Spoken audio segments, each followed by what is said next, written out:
Oke, pada pertemuan 7 diberikan tugas di mana harus membandingkan historical simulation dan variant covariance, kelebihan dan kekurangannya. Oke, historical simulation kelebihan tidak membutuhkan asumsi distribusi data dengan metode tersebut menggunakan data historis nyata untuk menghitung perubahan nilai portofolio.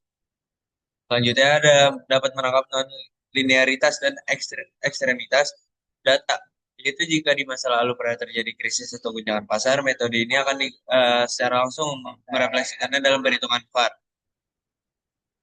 Tidak ada sederhana dalam implementasi seperti dalam proses perhitungannya. Kekurangannya bergantung pada data historis yang mungkin tidak mencerminkan kondisi masa depan. Terus tidak bisa menangkap potensi kejadian yang belum pernah terjadi atau tail risk. Serta yang terakhir itu sensitif terhadap outlier ketika satu kejadian ekstrim di masa lalu dapat mendistorsi estimasi resiko saat ini. Selanjutnya pada varian covariance atau parametrik, kelebihannya cepat dan efisien dengan hanya membutuhkan estimasi rata-rata dan volatilitas portofolio. Selanjutnya ada cocok untuk portofolio linear jika portofolio berisi instrumen sederhana seperti saham dan obligasi. Selanjutnya mudah diintegrasikan dalam sistem otomatis bank dan manajer investasi.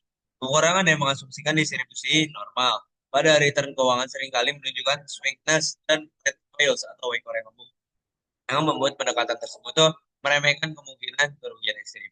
Selanjutnya ada kurang akurat untuk portofolio non-linear seperti opsi atau instrumen derivatif kompleks.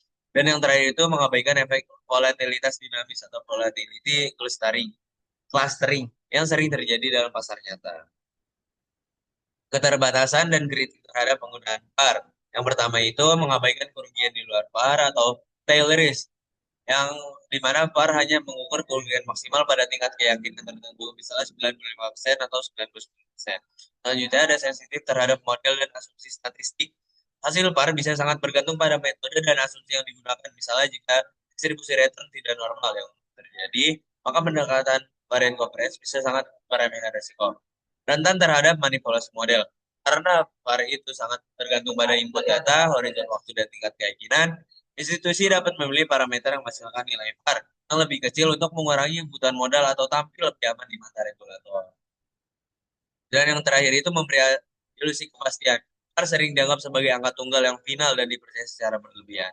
Nah, padahal risiko bersifat dinamis dan kompleks. Tergantungan pada satu angka statistik berpotensi mengabaikan pendekatan kualitatif dan judgment profesional yang seharusnya tetap menjadi bagian penting dalam manajemen risiko.